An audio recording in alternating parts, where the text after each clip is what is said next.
import data terlebih dahulu, lalu dipastikan missing value adalah 0. Kemudian kita akan membuat modelnya.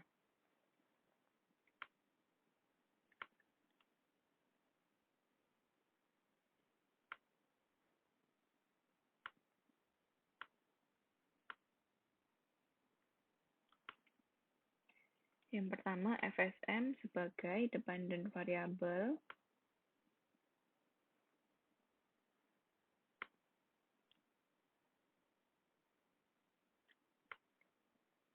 Yang kedua,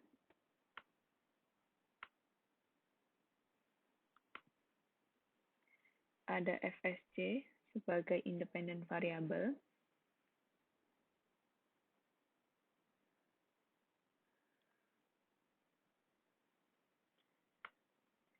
Yang ketiga, ada FPP sebagai mediating.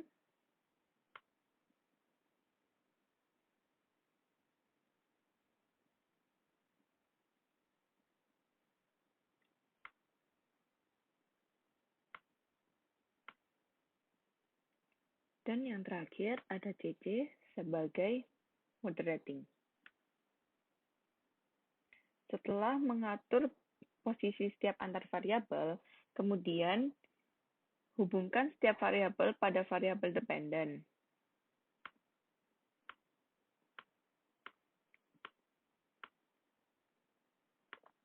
Setelah terhubung, warna bola akan berubah menjadi biru. FSM merupakan variabel dependen yang berarti semua variabel independen dihubungkan pada FSM. Jika dilihat, FPP mempengaruhi CC, yang kemudian CC mempengaruhi FSM. Jadi CC sebagai mediator variabel atau perantara. Mediator ini, independent variabel, berpengaruh terlebih dahulu ke variabel mediatornya, yang kemudian mediator akan berpengaruh pada dependent variabel. Di sini contohnya FPP. FPP berpengaruh terhadap variabel dependent FSM, tapi melalui perantara dari CC yang kemudian CC akan berpengaruh pada variabel dependent. Setelah itu kita akan membuat moderating efeknya. Masukkan moderator variabelnya dan independent variabelnya. Oke. Nah, di sini muncul bola baru sebagai efek moderasi yang membentuk variabel baru yang tidak berfungsi sebagai variabel independen maupun perantara. Dengan adanya moderasi efek ini, akan memperkuat atau memperlemah pengaruh dari FSC ke variabel dependent FSM. Moderating ini, variabel independen langsung mempengaruhi variabel dependent tanpa adanya penengah, tapi variabel moderating bisa memperkuat atau memperlemah pengaruh dari variabel independen ke variabel dependent. Setelah itu, kita akan membuat TLS algoritmnya. Start calculation, kembali ke model. Nah, angka-angka baru ini adalah hasil dari algoritma. Angka-angka ini menunjukkan korelasi antar variabel. Nah, di sini terdapat batas toleransi signifikan, yaitu sebesar 0,7. Sehingga nilai-nilai yang ada apabila di bawah 0,7, maka nilai harus dihapus satu persatu. Mengapa dihapus satu persatu? Karena agar nilainya tidak berubah. Di sini FSM terdapat angka di bawah 0,7. Terdapat dua angka yang di bawah 0,7, maka kita harus hapus satu persatu. Setelah dihapus, kita harus algoritma lagi.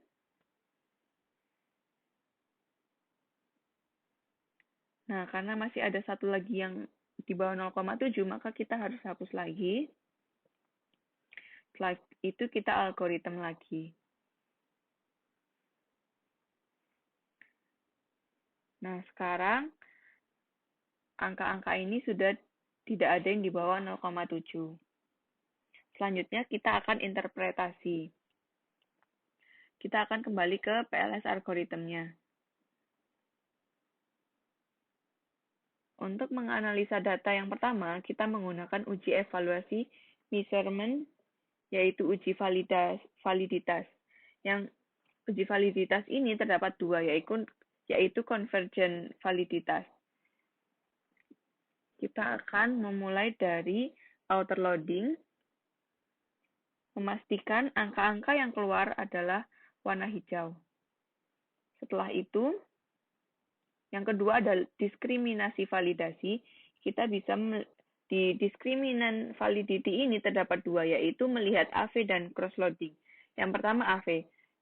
Untuk melihat AV, kita harus melihat dari construct reliability and validity. Nah, di sini kita akan melihat AV. Ini adalah grafik AV. Kemudian kita lihat dari metrik.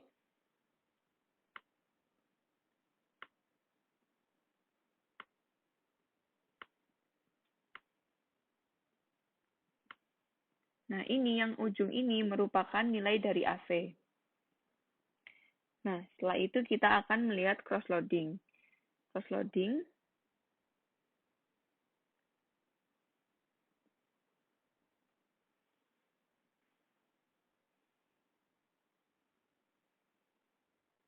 kita harus melihat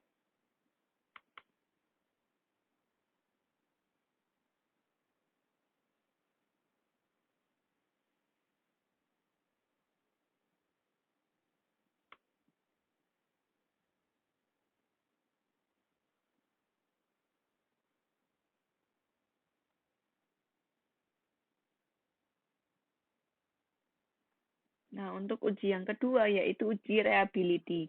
Uji reliability ini dibagi menjadi dua, yaitu corn batch alpha dan composite reliability. Yang pertama kita akan menunjukkan uji dari corn batch alpha.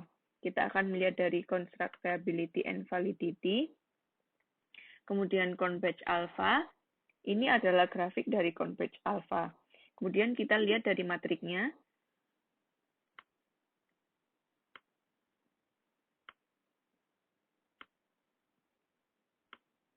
Nah, ini merupakan nilai dari corn batch alpha. Selanjutnya kita akan melihat composite reliability. Kemudian composite reliability ini merupakan grafik dari composite reliability. Kemudian kita akan melihat grafiknya.